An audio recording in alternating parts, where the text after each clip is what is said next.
bird's eye view, just about the. Yeah, I won't. Yeah, might not make that one. So, it is a bit of- I want us to get a drone. That'll take care of it. They've got, we'll have harnesses and. Are you done, Josh? I don't know. All right, we'll find out. I'm assuming we can call the meeting to order at 6:04. Let the record show that both Sarah and Mike are unable to attend. Need a motion to excuse. Move. Thank you, Val. Second. Second.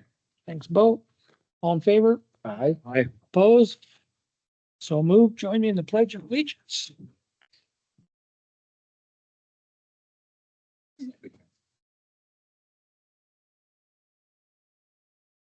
I pledge allegiance to the flag of the United States of America and to the republic for which it stands, one nation, under God, indivisible, with liberty and justice for all.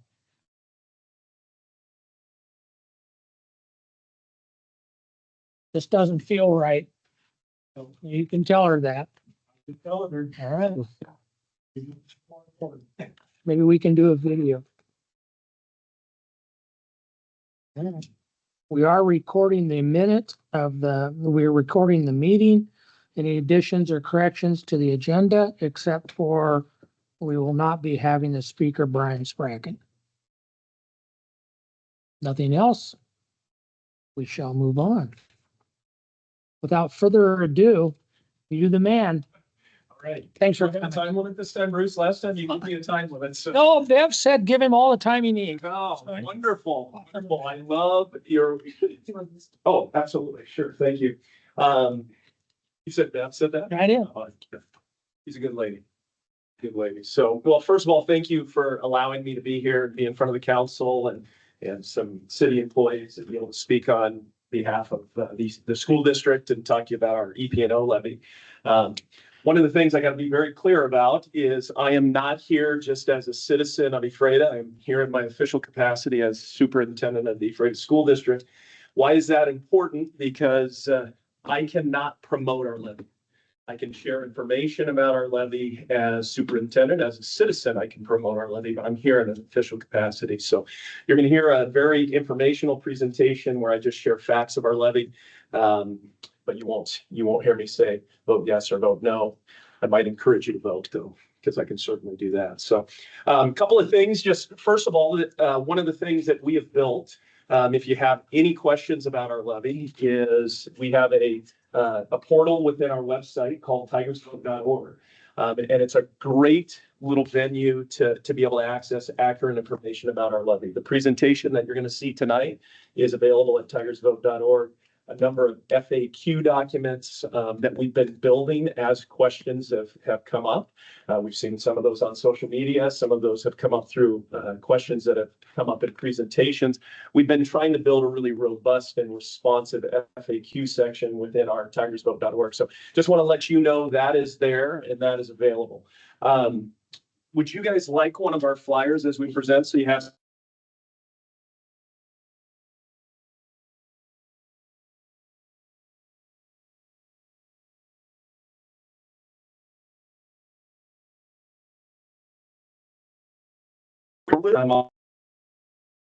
one of the things that we wanted to do is if we were going to ask our local community members to consider supporting our levy, one of the things that we thought was really important is that we kept all of our expenses to essentially put together anything for this levy here locally. And so we did all of our mailers, everything right here, local businesses. But we did bounce into something. We're not 100% sure what happened.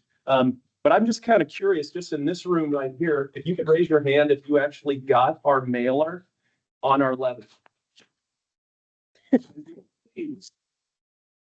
portion of our community got our mailer, even though all of that information was provided to our post office as a mass mailer to all of the residents of the city of Ephrata. And so If you didn't receive it in the mail, you're getting a hard copy of it now. It is available on our website. We have pushed it out to our families as well. So that was something that we bumped into, and we're learning through this process. And I'm actually meeting with Jeff tomorrow, Jeff Miller, our postmaster, to kind of talk about how we can problem solve what's happened so that hopefully this doesn't happen again.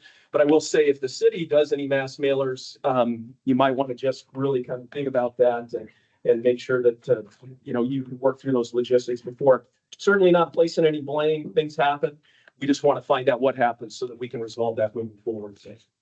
This is yes, Phil. Related, unrelated, just a comment on the flyer that I received. You know, the little tabs that hold it together on the sides? They were so durable, it destroyed the mailer when I was trying to get it. Really? That durable? That durable. Well, we did go with the advanced, tab system. Just mentioning it. No, it's great. We appreciate this feedback because we certainly, again, we did it internally. We did some things locally. We're learning through those things and just trying to make sure we can, because we have a real belief that if we're going to ask the citizens of Ephrata to support our work, let's make sure we can give back to the citizens of Ephrata in any way we can in our local businesses. So we absolutely plan to keep doing those things locally, but we just don't want to bump into the things that we bumped into this time around. So, well, let me go ahead and get into my presentation. So again, this is a 4-year replacement levy. To be really clear to those people that are in attendance, replacement, what that means is one will expire and then this will replace it. And so our current 4-year levy that was approved by our voters in 2021 will actually expire in 2025. So our last year for levy collection is this year. This levy would begin in 2026. It basically funds the gap between what we get from state and federal funding and our actual operations. It ends up between levy dollars and what we receive from the state and what's called local effort assistance, which I'll talk about more in a second. It ends up being about 10% of our operating budget. And so it covers a lot of different things. I'll give you some details on what those things are here in just a moment. What we're asking our voters for, though, is we're asking for $11.5 million over 4 years. Some good news about that 11.5 million is if voters approve 11.5 million, it actually provides us access to over 13 million in what's called local effort assistance. You guys know this as a taxing entity as well. We're pretty property poor. I'm not saying our homes don't have value, but in terms of some of the industry and things, we have a lot of tax exempt property in our community. And so we're considered property poor, and the state recognizes that in school funding. And so they allow us they try to equalize levy dollars. Doesn't fully equalize it. I can tell you that, but it supports our work. And so what you have is this $13 million of local effort assistance is actually money that all citizens of Washington are paying into that tax kind of collection pot that the state, kind of collects. This is an opportunity to bring some money back to Ephrata. To be very clear, that $13 million does not come back to our community unless voters approve the levy. Okay. So what's it end up being between those two dollar amounts? It's about a $25 million revenue source for us over a 4-year period. So it's a big portion of our revenues that will allow us to continue with our current operations. Okay. This graphic here just gives you an idea, a quick visual. You see the difference between local levy dollars and state funds. Green is what we receive from the state. Orange is what we've collected locally. Some people might ask, they may say, well, Ken, why is the state amount flatlining? Why is that occurring? That's because of the way we budget. One of the things that we do in the Ephrata School District is we try to budget revenues very, very low and expenditures higher than we expect. Because then if you can balance your budget and your revenues come in higher and your expenditures come in lower, good things happen with your budget. It's just a strategy that we follow. And so that green number is a way for us to conservatively budget. We don't want to predict the state is going to give us XYZ with this big uptick in revenue. And then all of a sudden the state flatlines their revenue. And all of a sudden we're trying to find a way to generate that revenue. And really we don't have other ways to generate revenue. And so what you see there is a conservative estimate. That's why you see that flat line. We fully expect to see that increase. This graphic here, I'll just jump through it really quick. What this shows is 4 the school district to be able to fully collect local effort assistance, which I'll call LEA, if that's okay for the rest of this presentation. For the school district to be able to fully collect LEA, our rate has to be between $1.50 and $2.50. If your rate drops below $1.50, that means you're not going to be able to get the maximum amount from the state. If your rate goes above $2.50, the state's going to say, hey, your local people are paying enough. We're not going to provide you as much. So you've got to kind of live in what I call the Goldilocks zone, right? Between $1.50 and $2.50 in terms of rate, to be able to fully collect LEA. So that's really what that's talking about there. What is it fund? That's what a lot of people want to know. And the primary thing that people hear all the time when you're talking about levies is athletics and activities. That's the primary thing that people hear. And it does. And Ephrata, it funds our activities and athletics. Couple of things. We had 1,100 participants in athletics alone at the middle school and high school last year. We had 600 participants in activities in our elementary schools, intermediate school, middle school, high school. So it's a lot of participants that this supports. But that's only a portion of what our levy funds. Our levy also funds our elective classes in a lot of areas. For example, our musics, our bands, some of our art programs. Those are not basic ed funded positions. Those are local levy dollar positions. Some safety and security work is funded by our levy. College and the high school, one of the unique things that we do in Ephrata, we try to provide opportunity for our students to be able to access college credit without ever leaving Ephrata High School. There is a funding source for that from the state, but typical to some of the state funding sources you get, unfortunately, it doesn't fully fund the program. And so to make the program fully operational, you have to backfill that with levy dollars. So that's what makes that possible is levy dollars. We also spend a number of pieces of our levy dollars and a number of our levy revenues on some of our instructional technology. One of the visions that we have in Ephrata is we always want to put as state-of-the-art technology as we can in front of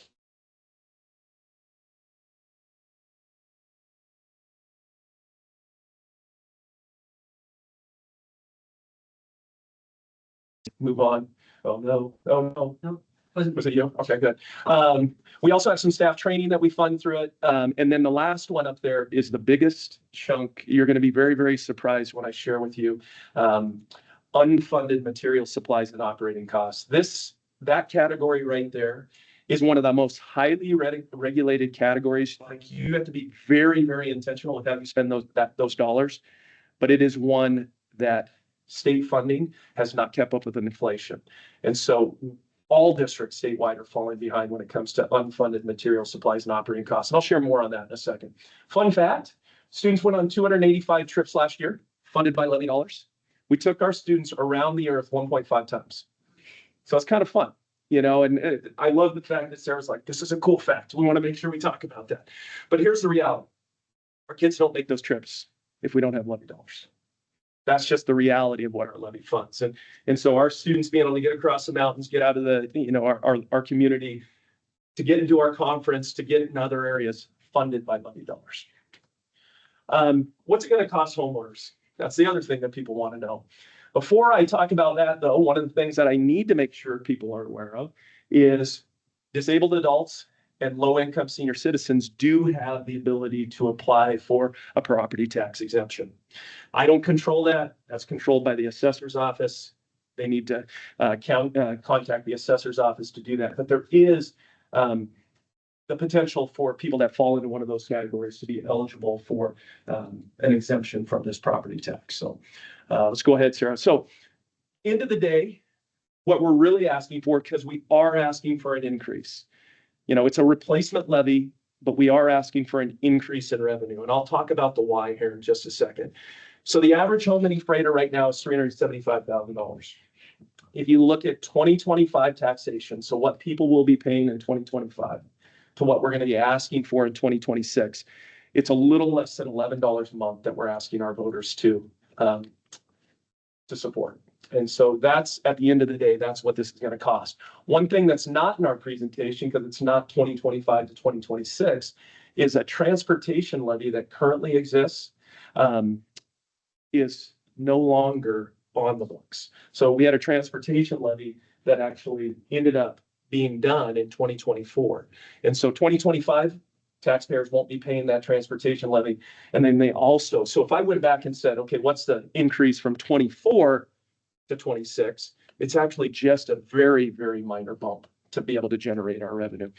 Important fact though, too, when we ran our last levy, one of the things, and you guys probably know this, but just so the community and anybody who's maybe watching, when you put a ballot measure for a levy on the ballot, you have to put your dollar amount, which is what voters approve. They approve the dollar. But you also have to provide a projected rate, okay? And your projected rate, you build in inflationary increases, all of those types of things. Voters actually approved on the 2021 levy to be paying $2.03 in 2025. They're not paying anywhere near that. Matter of fact, our initial projections, which we had to do before the county assessor numbers came in, so I'll just talk to that in a second. But when we had to make our initial projections, we fully believed it was going to be about $1.58 was going to be the rate. We actually know that the rate's going to be much less than that now. And so that's good, but unfortunately it's came in after we've been able to put together all of our documents that we're sharing with our community. So anyway, just an important fact there to know what voters approved in 2021. This is just a visual to show the last 4-year levy. If you take a look at this, it shows an increase from $1.85 to $1.94, $1.99, $2.03. That is what voters approved. That is not what voters ended up paying. So this just kind of shows voters were willing to take on a rate increase to support the school district's work. Let me show you what voters actually ended up paying though. So when you look at this, the orange line on the top is what voters approved in terms of a projected rate. The black line below is what the rates actually ended up being. Why did that happen? Because assessed values increased. Okay, more than we projected, even though we had inflationary increases. I don't think anybody could have projected over 10% increase in assessed valuations in our school district for 4 years in a row. But that's what's happened. And so you can see that these rates ended up being much less. Why is that important? Because one of the pieces of, I guess, inaccurate information about a levy is there's a belief that if assessed valuations go up, then the school district gets more money. That's not how this works. The school district gets the amount of money voters approve. If assessed valuations go up, the school district still gets the amount of money that voters approve. It's just at a lower rate per thousand. And so that's what you see there is you see as assessed valuations go up, we're still getting the voter approved amounts, rates go down. What's the best way for rates to go down? I think we all know it. New construction. Because if there's 10 of us in a room, let's hypothetically say 10 of us are paying the bill in 2024. And then in 2025, there's 11 of us in the room. Now there's 11 of us splitting the bill instead of 10 of us splitting the bill. That's a good thing for all of us. And then in the next year, let's say 2 more people move into the room. So now the bill that we projected was going to be paid by 10 is now being paid by 13. And so I guess what I would say to the council, anything we can do to continue to promote growth in our community, we want to do. And I understand there's infrastructure challenges and all of those things, but let's partner and do that work because I think it benefits our community long term and it benefits our current homeowners here in Ephrata. So anyway, that's just, sorry, that was a sidebar. Let me speak to this though, because we in Ephrata, I'm just going to say it this way, we're trying to do more with less. What do I mean by that? This is every school district in Grant County. The numbers on the far right are the percentage of our revenues that are generated by local taxation. You take a look at that. The Ephrata School District is at the very bottom. So 4.3%, 4.4% if you round, of our revenues in 2022, 2023 generated by local taxation in Ephrata. You look moving up that list, 20 miles away, 14% of the revenue. The county average 6.5, state average 12.5. We recognize that we ask our homeowners to support our schools, but when you look at the big grand scheme of how much of our revenues are funded by our local taxpayers, it's less than any other school district in the county. And so that's what this is kind of showing. And just so you know, the reason there's some of these inputted pieces of information is, again, we want people who aren't in the presentations, if they access the presentation, to still be able to kind of understand what we're speaking to. This one here is just talking about, Bruce, really appreciated some of the things that you did on social media to try to fill the void with some accurate information. And you did some things, you did some sharing, which we really appreciated. One thing that I don't think people were very clear about is in 2024, for the school district, there were actually 4 different things. There were 4 different ballot measures that were still being taxed in 2024. We had a bond, Greater Middle School, brand new, Columbia Ridge, brand new, a bond that's still being paid off, which I'll speak to a little bit more in a second. We had a transportation levy that allowed us to purchase 4 buses so that our fleet could get in line with depreciation. What is depreciation? We can actually fund bus replacement without ever having to use our revenue sources if you follow a depreciation schedule. But at some point, our fleet got a little out of whack. And so we needed to build that fleet so that we could follow a quality depreciation schedule with the hope that we would never have to ask our local constituents again to say, hey, we need to buy buses. Okay. So that was a transportation levy that expired, like I shared with you. The last year that was taxed was in 2024. The other thing that people are currently paying is a capital levy, because we had some needs that we noticed. One, we were paying a lot of money for storage because we just didn't have any space anymore. We were paying for some things, I think, up at the port for a while. We were paying for various locations of storage throughout our community, and it was costing a lot of money every month to just store. And so we went and said, voters, could you help us? Could you fund a storage facility? So that was one of the things that we put on a capital levy ballot. Another thing is our maintenance and transportation facilities. Our employees in our maintenance and transportation facilities in the winter were working in temperatures, essentially whatever it was outside. If it was 20 degrees outside, they were working in 20 degrees inside. If it was 105 outside in the summer, they were working in 105-degree temperatures on the inside. It needed to be re-insulated, heat and air needed to be improved. And so we asked to support us in that work. So that funded a capital levy. That was part of the capital levy. We also had some safety and security technology upgrades that we wanted to put into some of our buildings. That was supported. And then the final thing was lighting in our athletic facilities. Why did we deem that important and why did our community support that? When we went and replaced the lights at Kiwanis Field, our football field, the very first pole we went to take out of the ground was rotted all the way through. All of our athletic field poles in our school district are wood poles. And luckily, softball, baseball, and soccer are newer wood poles than Kiwanis Field. That was the first field that was lit. So that those wooden poles have maybe a little bit more life. But we said, we were a windstorm away from that potentially falling on a community member, a student. We need to replace our light poles. And so our community also said, we'll come in and help support the lighting. And so that's the capital levy. And then the other one is the EP&O levy, right? And so really what I wanted to show here is that there were multiple, taxations that are a part of the burden on our community right now. And I say burden just because it's heavy. I get it. We know it, right? It's hard on our community, but it's necessary for our operations. Go ahead and go to the next one, Sarah. So just here real quick, this will just tell you a little bit of a historical journey. The orange on the bottom is our levies. So if you look back 2016, 17, and 18, there was nothing else except for levies. Well, that was before the state came in and said, you know what, we're going to support schools more. You guys probably all remember, we were funding as local property owners, we were funding a lot of the operations of the schools. So there was a pretty high rate for all of us. Matter of fact, the rate for just levy alone was over $5. So that happened. Then the state comes in. Well, when the state came in, that's when we ran our bond. Because the state came in and said, we're going to cap your levy. You can only run it at $1.50, $2.50 rate, right?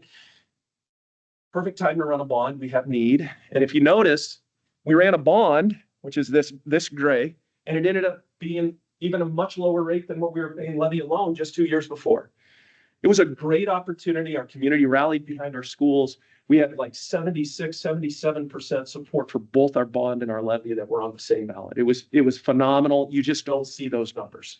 The timing was good for us. So these littler areas here, this is that transportation levy, again, expires in 2024. Small taxation, but got us in a good place with our fleet.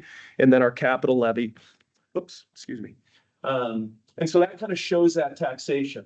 You may be asking, what is this here? Well, we're trying to be really, really upfront and transparent with our entire community that we do plan to run a bond. We were only able to get through 2 of our 5 schools. And we want to do work to make sure all of our buildings are up to the standards that students in Ephrata deserve. And so we will be running a bond. Do I think we're going to try to work at a rate that's lower than what I have here? Absolutely, I do. But I just wanted to show that there is some capacity built into this. One quick story I want to share. If you look at just the bond payments, pretty large pieces of the pie, so to speak, right? But as you look forward into the future, notice how small they become.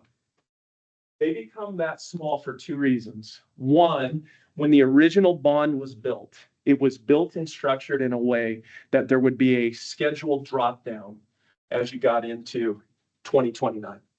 So when it could come to call, you could actually do it differently on the second half of the bond. So that was scheduled and planned. The other reason that it got incredibly small, well, maybe not incredibly small, but much smaller than it was at the beginning, is you guys have probably heard the story of our defeasance. Okay. So we were not able to deliver on everything that voters approved on our original bond. I'll just tell you the quickest reason why that happened. Grant School, we had built in traditional inflationary increases and typical contingencies. Even with those 2 things exhausted, when we went out to bid on Grant School, it came in 63% higher than we budgeted. There was just no way we could pay for Grant School. And so what did we do in that moment? Our board said, we've got to find a way. If we can't deliver, we're not going to take the money and use it elsewhere. That's not appropriate for Ephrata, and I'm so glad they made that decision.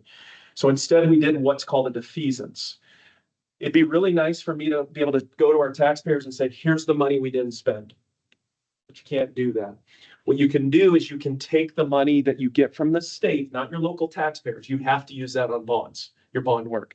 But the money you get from the state to help with that bond work, you can use differently. We decided to take that money, and rather than it just be revenue for our school district, what we did is we invested it.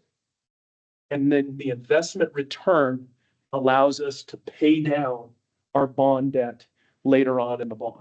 So what does that mean to our local taxpayers? It means they're going to be paying less in the future because we're paying down the rate instead of them having to. And so it ends up saving our local taxpayers about $8.1 million over the life of the bond. And so it's the best way we could, kind of like you have a concert that gets canceled and they say, here's your money back for your concert because the concert didn't happen. It was the best way we could do that to try to provide some savings for our community. Okay, go ahead. So I talked about the increase, so I'm going to do this fairly quick. We are asking for about 500,000 more in 2026 than we are in 2025. And here's the story of why. So if you just look at our athletic and activity expenditures over the last 6 years, they've increased from $1 million to $1.4 million. In a 6-year period, they increased by 40%. And so we're falling behind. Okay. We didn't have 40% inflationary increases on our levy. MSOCs. Okay. I said I was going to talk to you, Kathleen, smiling back there because her and I had a conversation about MSOCs just the other day. So materials, supplies, and operating costs. It's anywhere from the traditional things that you would think of as materials and supplies, paper, pencils, those types of things, to paying for your insurance, to paying for some of your custodial work. There's a lot that falls within these categories of MSOCs. We receive funding from the state. The state recognizes for a school to operate, you've got to be able to pay those expenses. And so the state does fund MSOC expenses. However, it's grossly underfunded. 6 years ago, the amount of money we had to generate locally in some way to pay for our MSOC expenses was about $800,000. Last year, that ballooned to 2.8 million. So when you think of a budget of $50 million, 2.8 million is unfunded MSOCs. Last year it was 6.1% of our overall budget was unfunded MSOC. That's part of the reason that we need to kind of bridge that gap. We're only asking for 500,000 because we don't believe we can ask for anything more than that locally. We do not want to put that burden on our community members. It's just too much to ask. And so we're coming in at an amount that we believe is going to help us meet our needs, but it's not going to over ask our community. Go ahead and keep going here, sir. So there's that 6.1. It's ballooned from 2.5 to 6.1. Two big pieces of our MSOC expenses. One, insurance, and the other are utility expenses. Insurance has increased from 240,000 6 years ago to 530,000 last year to insure our district. Our utilities was 415,000 6 years ago and 615,000 last year. So those two numbers alone show over a 6-year period a $500,000 increase. So big increases.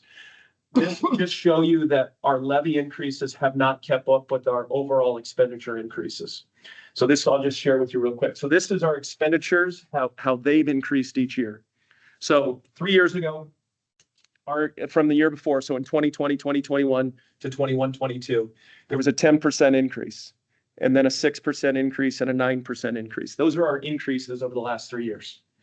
But if you look at our levy collections, again, levy and local effort assistance, 10% of your budget. So ideally, you'd want to see these percentages match these percentages, then you're not falling behind. 10% increase, 8% increase. We fell behind 2%. 6% increase, 5.5% increase. We fell behind another 0.5%. 9% increase, 5.5% increase.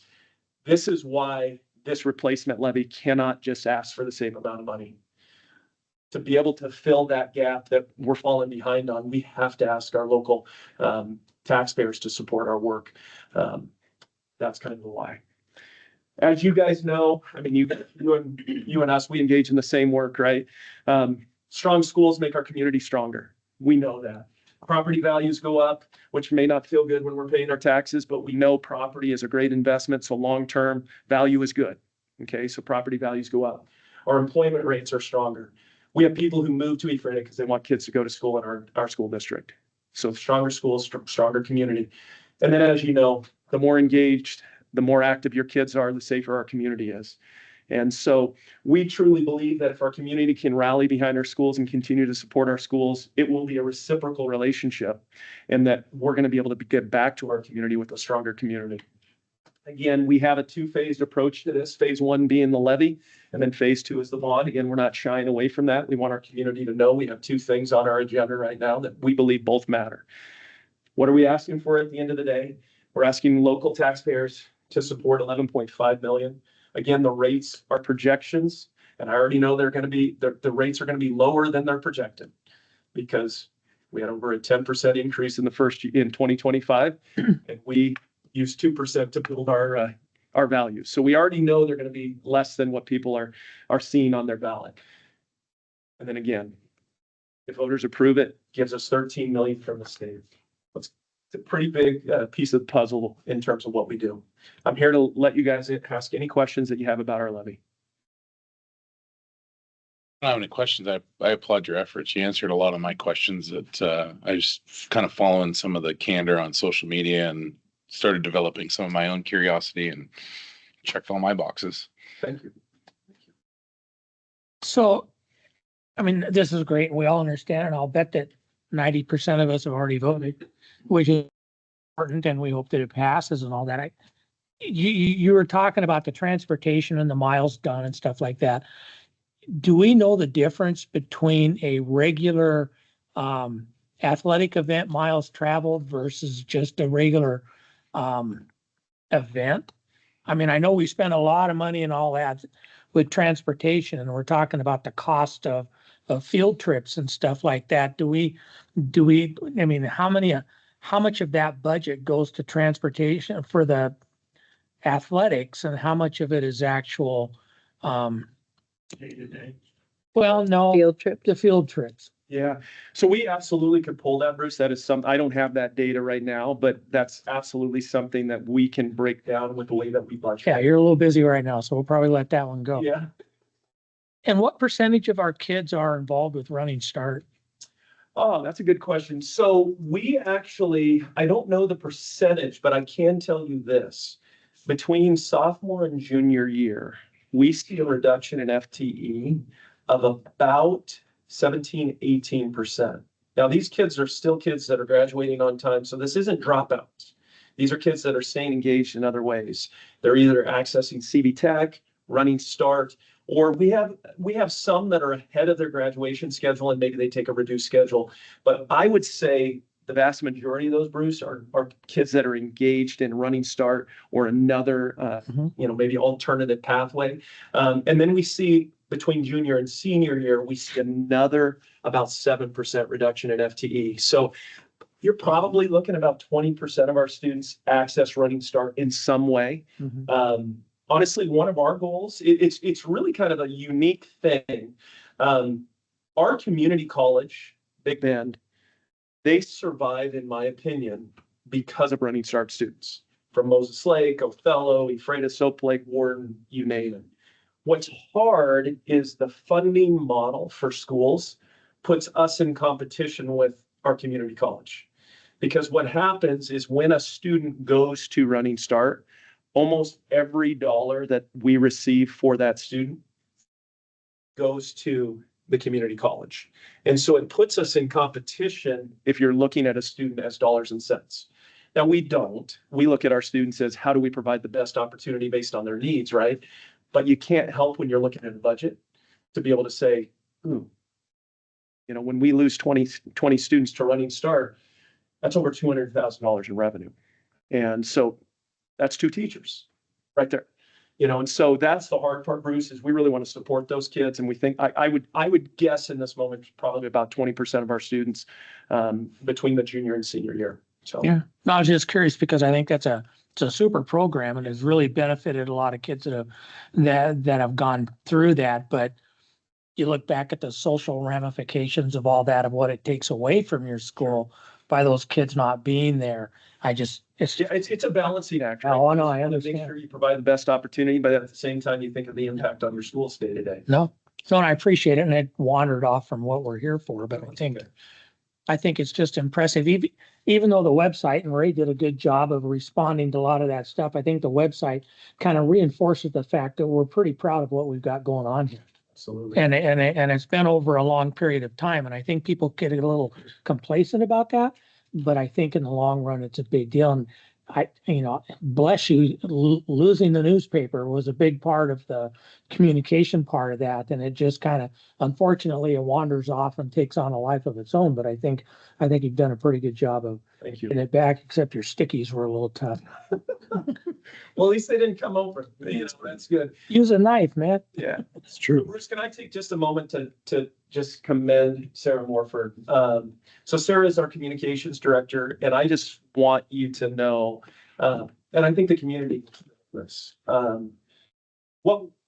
what communication directors are expected to do when it comes to making sure that communities have accurate information for a levy.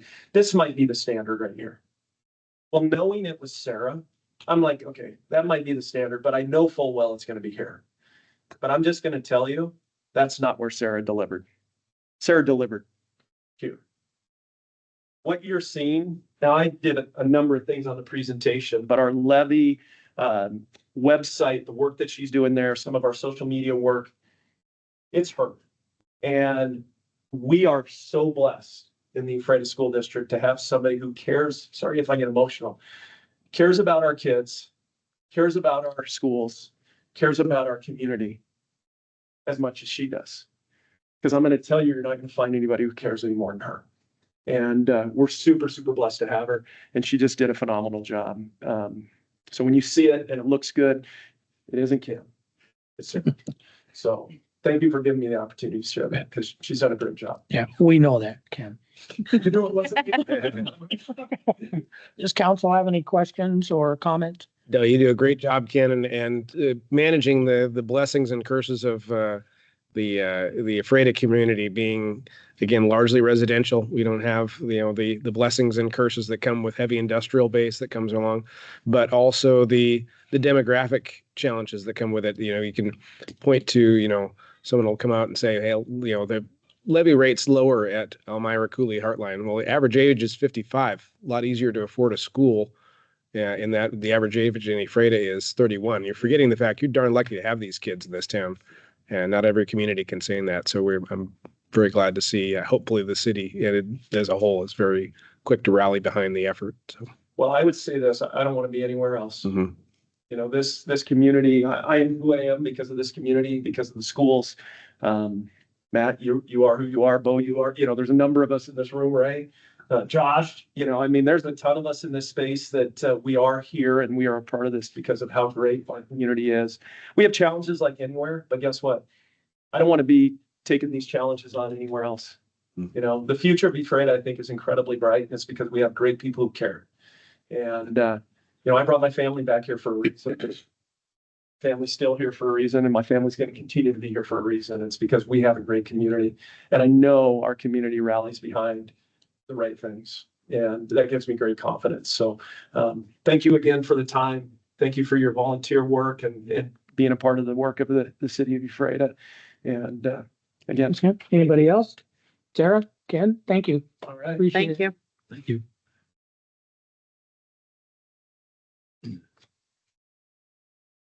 A motion to accept the consent agenda. So moved. Thanks, Matt. Second. You have Mr. Spracken online. Oh, we do. In a few minutes. At one point, we thought we lost him. Yeah.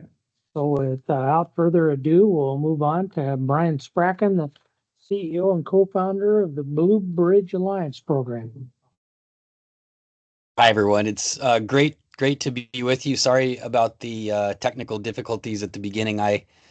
I work on an Apple computer, and sometimes that doesn't work with Teams very well. So thanks for your patience. I was asked to be here today to talk a little bit about Blue Bridge and what Blue Bridge is. I think it's best if I just kind of start at the beginning and give a little history about Blue Bridge. And just for context, I actually come from the tech world, and I spent about 20 years in tech startups, but I came from a law enforcement family, and my dad was in law enforcement. My closest uncle was in law enforcement. Both of them started on the local side and ended up in the federal side.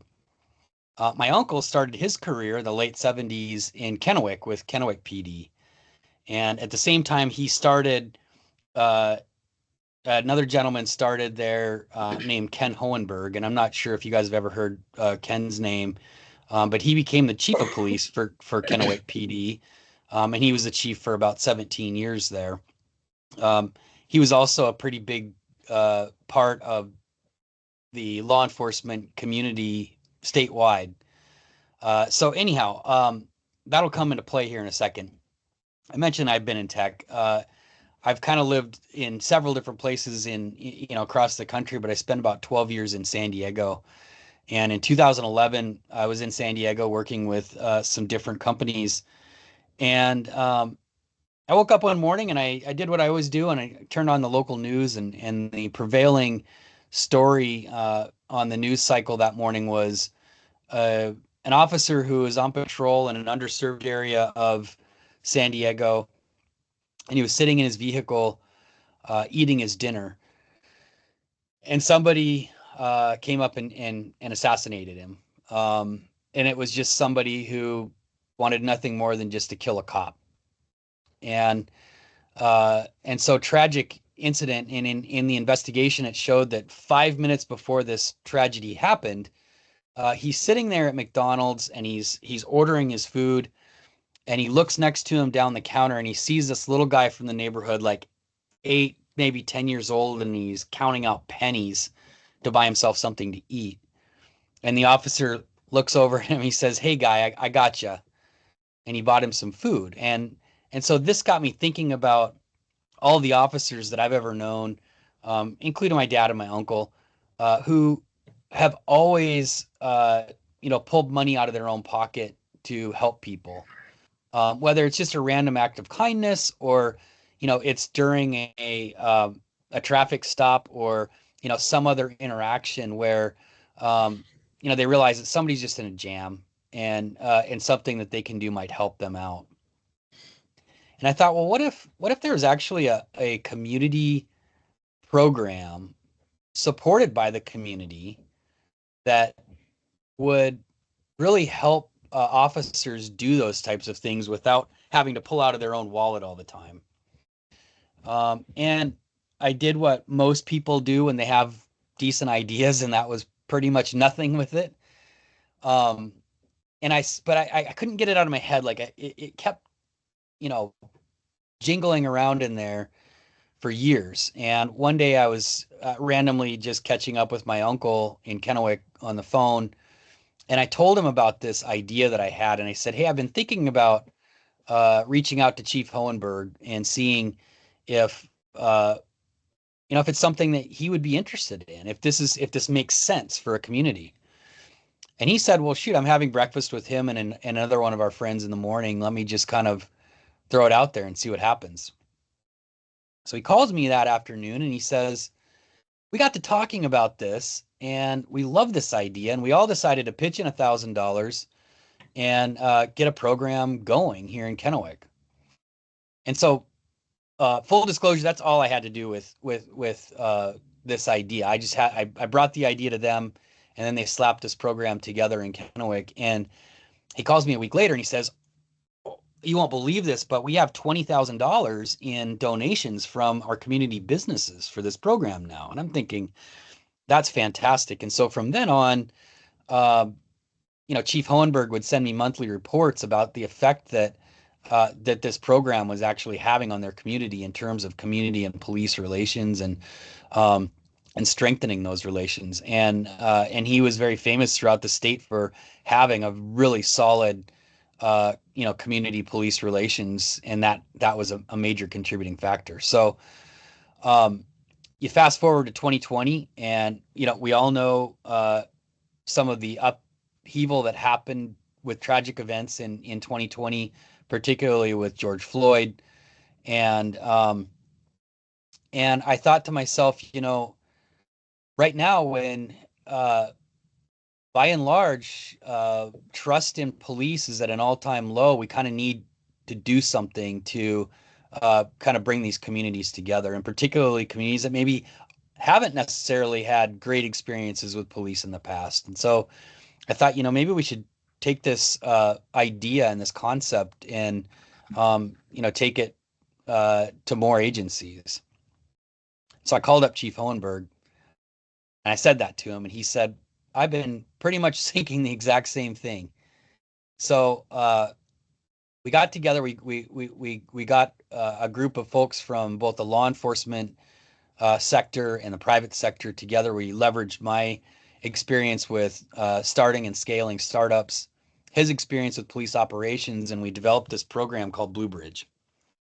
And what Blue Bridge does is, again, it's intended to be a community supported program where officers are given debit cards, and the debit cards have a small but very effective amount of spending power, and it allows them to do nice things for people. It's enables them to buy a hungry person some food. It enables to buy a cold person, some socks or some shoes or a jacket. It enables them to, when they come across maybe a senior citizen who's locked their keys in their car, and a locksmith's required, but that person's on a fixed income, and paying for a locksmith means they might have to miss some meals this week. It allows officers to actually, pay for that locksmith instead. And so it's things like that really make a huge impact on strengthening those community relations, and it becomes really another tool that officers have in their proverbial tool belt to be able to again connect with the community and solve problems. And so that's what we've done. We were able to pilot the program initially in 2022 with 9 agencies across the state. We chose those agencies because they were all different, and they were different in demographics, they were different in socioeconomics, they were different in geography. We started with Pullman all the way on the east side. Moses Lake was a huge part of our pilot program. Wenatchee and East Wenatchee formed the Wenatchee Valley Blue Bridge program. And then we had several over here on the west side. I'm in Puyallup. Puyallup was one of our original pilot programs as well. So again, in all of those communities, it's had a transformational effect. And so we were able to, coming from the tech industry, data is really, really important to me. And so we were able to show, some of the huge impacts that we had over the course of that pilot program between 2022 and 2023. And in the legislative session in 2024, a bipartisan group of legislators got together and they said, look, this was pretty cool. And it's really important that we spread this across the state. So they provided us with some funding to be able to onboard another 50 agencies. And so we've been working through that. Othello is on board, Grant County Sheriff's Office. You have Bo there, I think, with you, just onboarded with us. So they're getting their program started. And of course, Moses Lake has been a gigantic piece of our success because they've had incredible community support. So I'm here to just give you guys a background and a rundown of what Blue Bridge is and what it means to communities, and to urge you to approve Ephrata's police department in joining us as a Blue Bridge participating agency. Questions?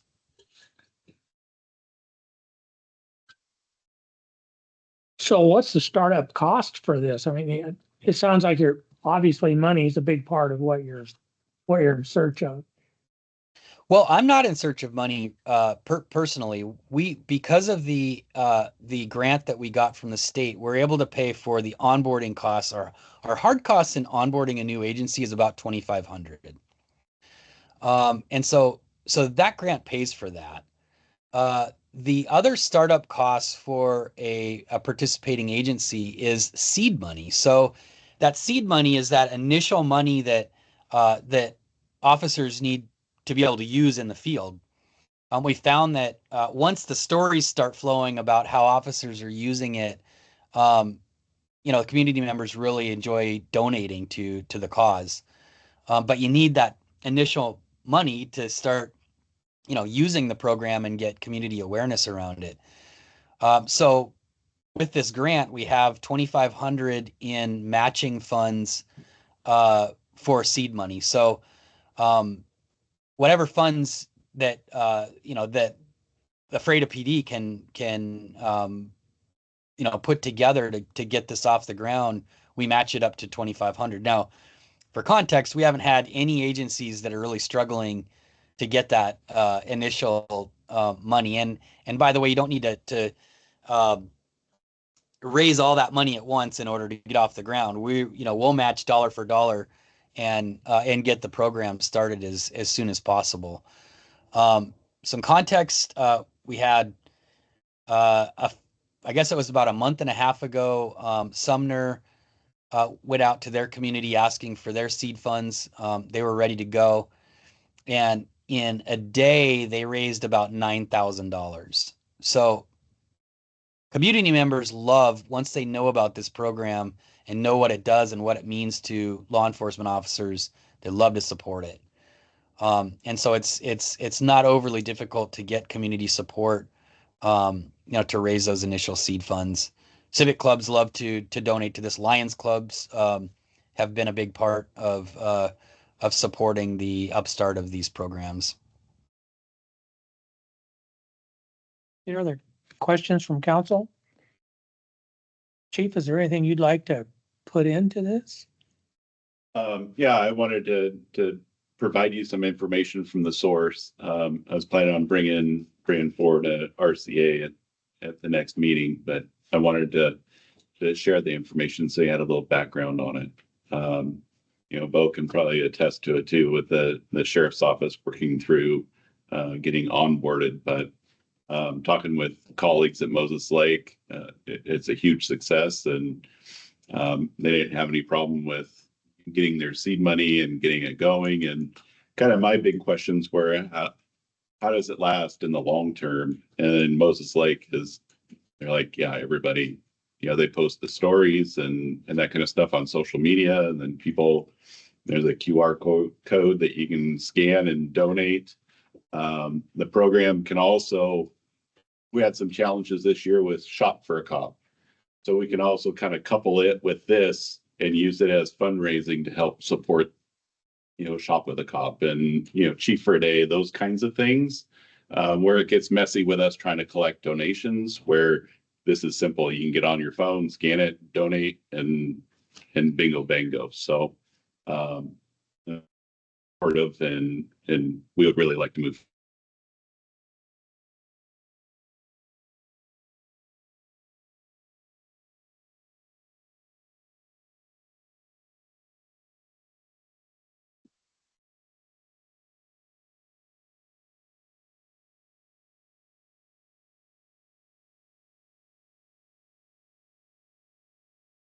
Simplify that process.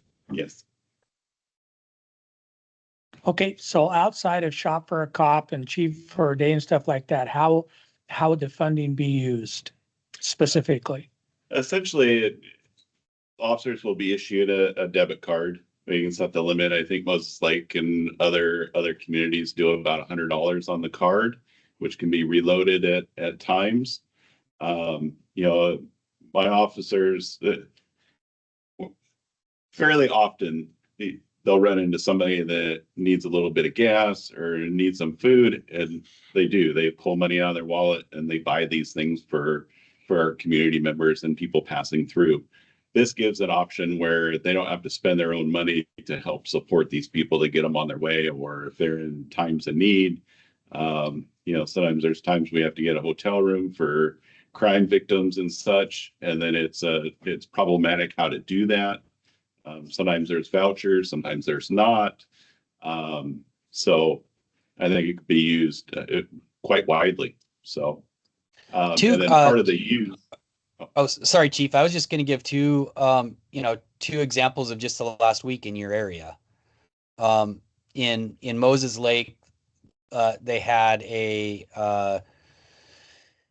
vehicle that was on private property where the people were, basically living out of their vehicle, and the property, rightly so, the property owner wanted them off their property, but the problem was they had a flat tire.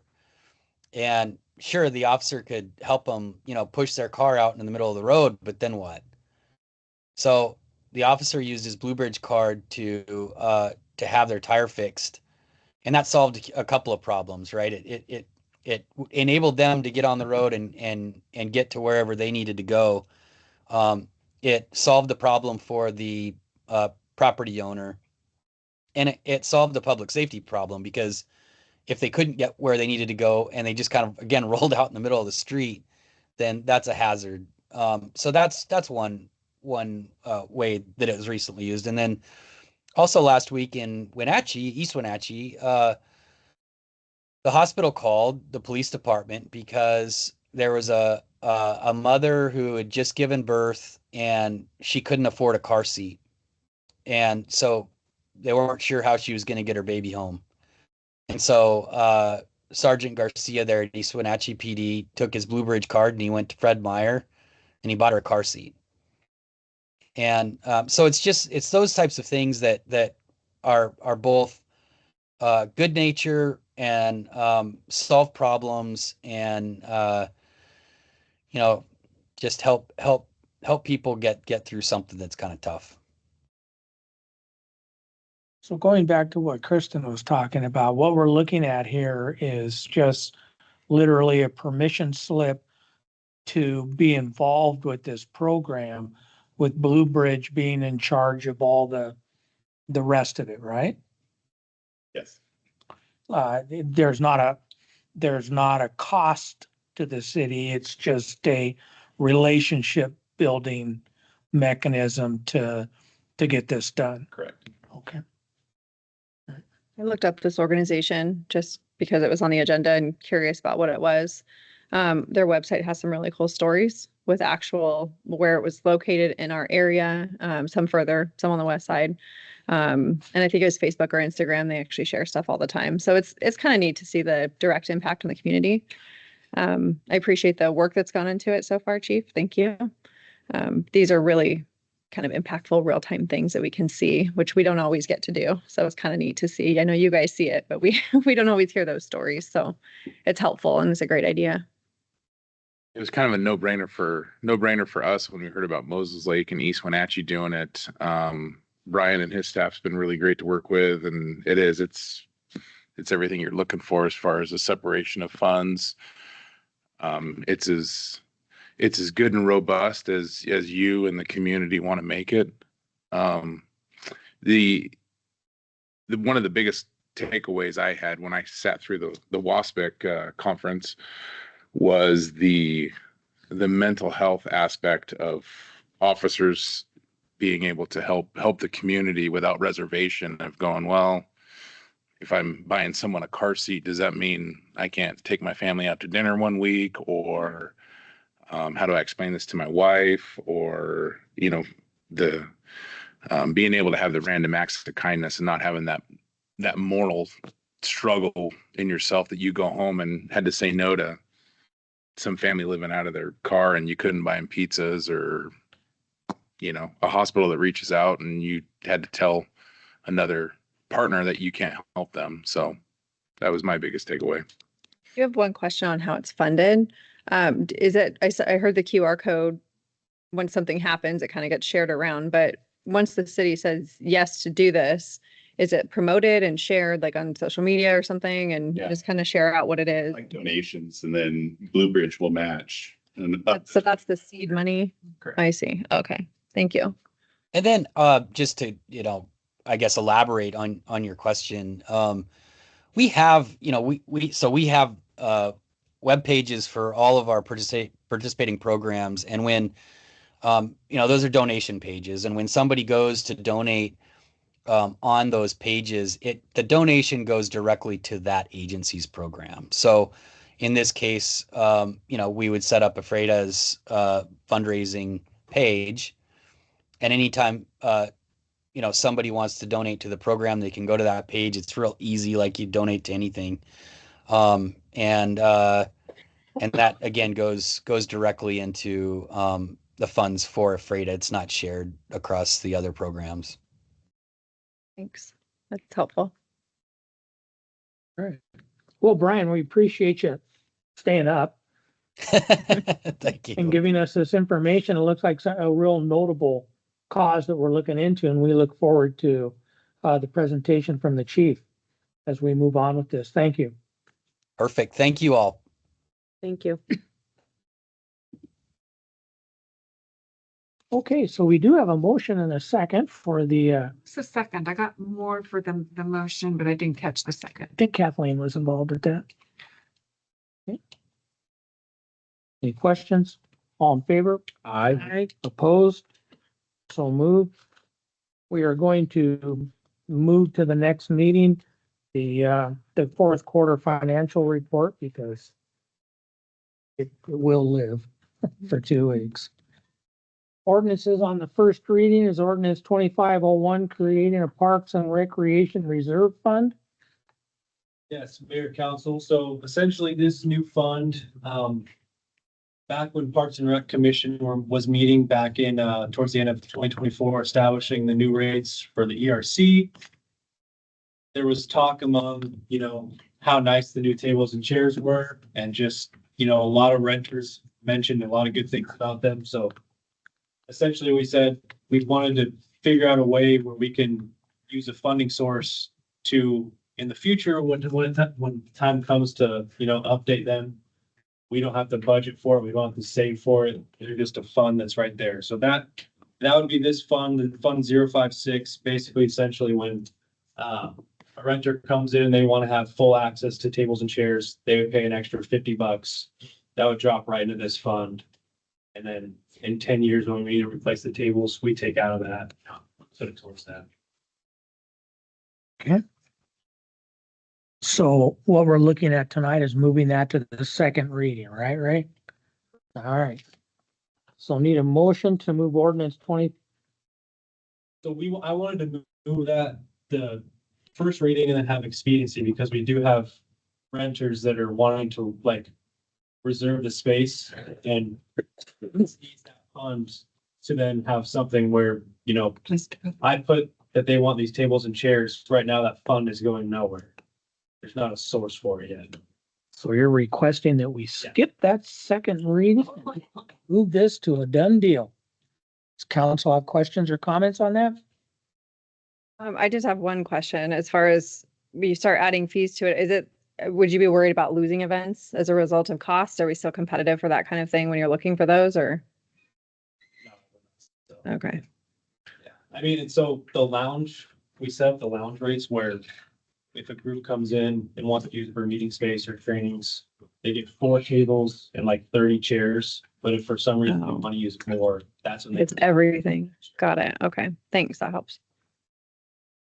Okay, so council, you have two options, move it to the second reading or expedite it and make a motion to accept 2501. I'd make a motion to accept 2501 as presented by staff. Okay, thank you both. Second, Second. any other questions? All in favor? Aye. Opposed? So moved. Good job, Josh.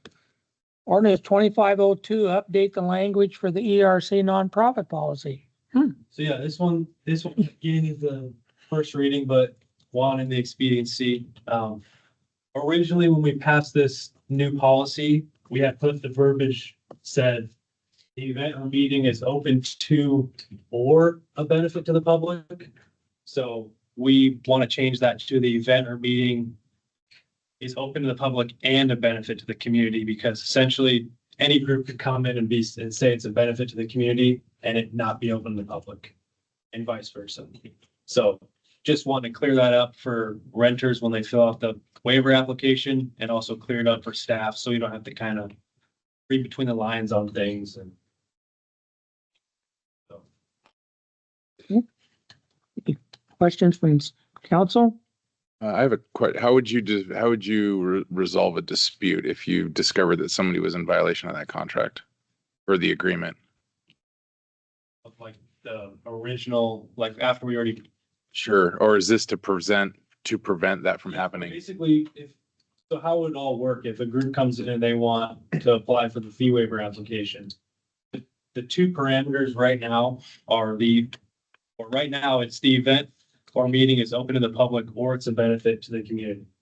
And then the second parameter is it meets city council goals.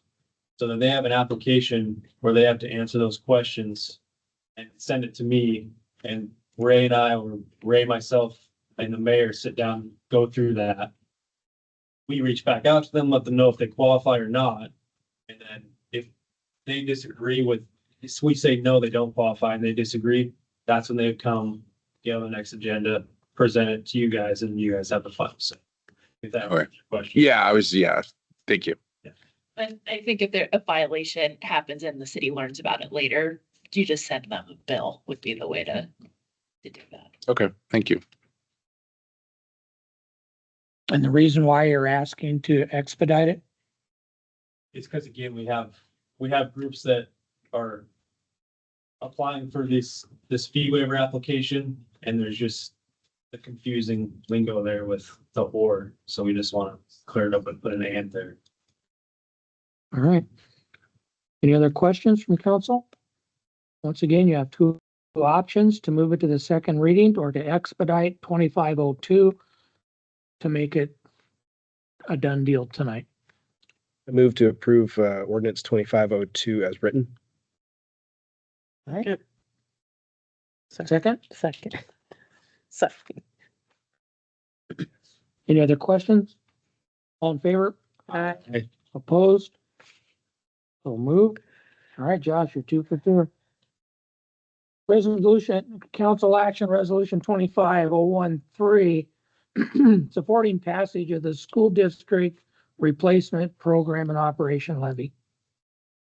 You've had a presentation. We've had a chat. We need a motion to accept resolution 2513. So moved. Second. Vote. Thanks, Phil. Questions? All in favor? Aye. Aye.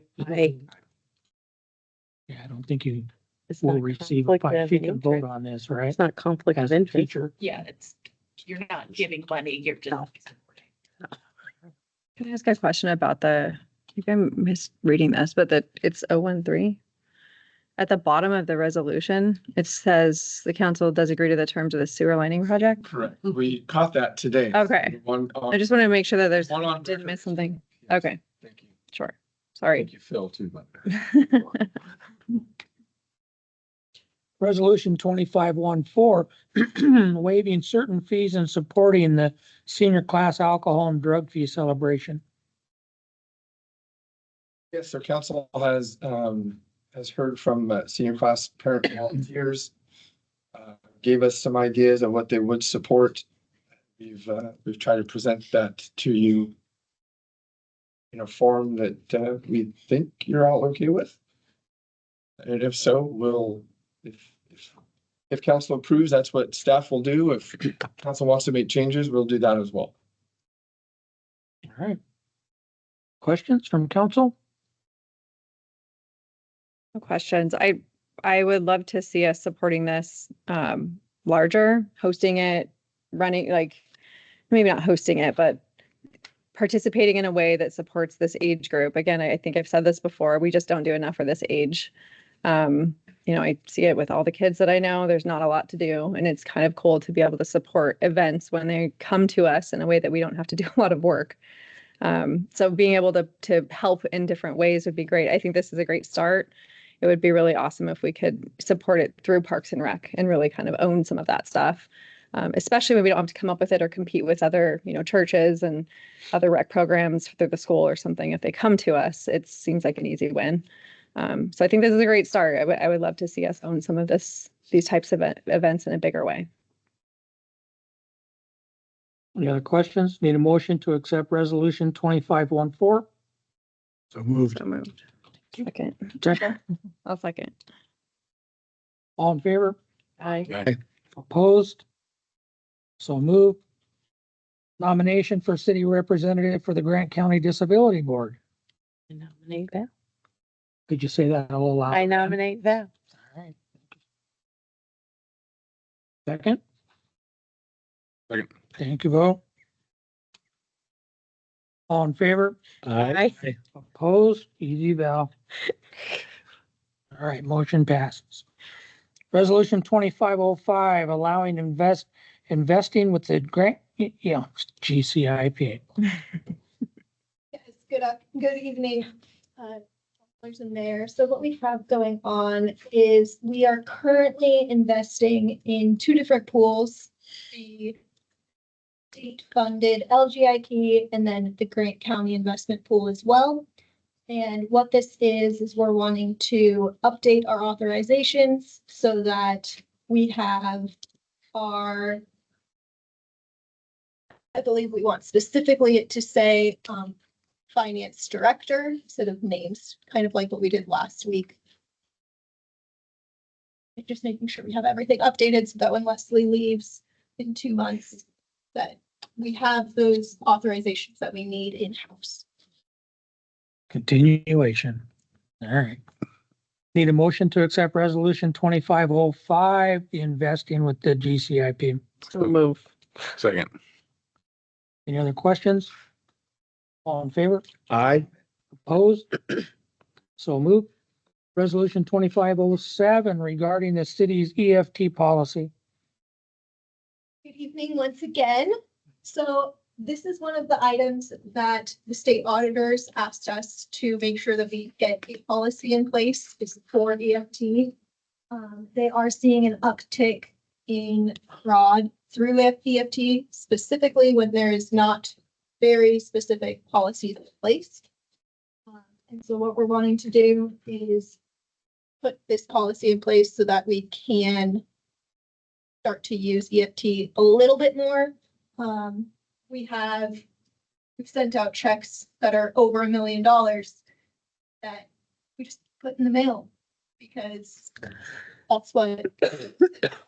But then that vendor continuing to ask like, any way we can do this via EFTs to make sure leaves your bank account, comes straight to ours.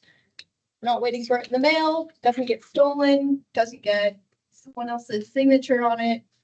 You have those in place, but it's just gonna make it an extra step to make it a little bit safer so that we can start to use EFT. Right. Any questions from council?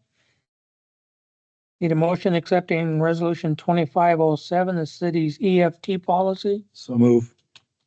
Thank you, Phil. Second. Second. Thanks, Matt. All in favor? Aye. Opposed? So moved. Resolution 2511, amending the city's personnel policy 9.6. Good evening. As council's aware, we've been negotiating with both of our unions, and one thing the city's always tried to do is keep everything uniform and fair across both unions and non-unionized employees. This is an update that we made to both union contracts. Well, it's been one of the contracts, of course, you've ratified, the other one not yet, but this section has been tentatively agreed upon with them. So just asking to bring this into alignment with city policy so that it's equitable to all of our staff. All right. Questions from council? Doesn't inadvertently reopen negotiations by changing any contracts or anything. Okay. All right. Thanks, Matt. Motion to accept resolution 2511, policy 9.6. So moved. Second. And second. He's a professional. All in favor? Aye. Opposed? So moved. Resolution 25-12, awarding a sewer lining project for 2025. Yes, so Mayor Council, it sounds like you guys already approved it from what I thought. So Mayor Council, what you have before you is a request to, I guess, present you with a resolution to approve the sewer lining project that we went out to bid with. The city of Ephrata has a very old aging sewer system, and one of the methods that to address this is sewer lining. Ephrata has not done this in the past, but it's a much more economical way to address some lines before they've collapsed and prevent the digging up of our streets to repair these lines. We went out to bid, got 4 bids. The bids did come in a little bit higher than what I expected. It was $1 million engineer's estimate versus our low bid being 1.355 million. But it is worded, or the contract is written so that we can adjust the quantities to stay within our budgeted amount. We're with this project, we're TVing 50,000 feet of pipe to try to get an inventory of and a library of recordings of our lines to, first of all, in this project, pick out the worst ones, but then also have some lines that don't get addressed in this year's lining we'll have for hopefully next year or in the future years to get those addressed based on what we find. But I'm pretty sure we're going to find that they're all in need of being lined.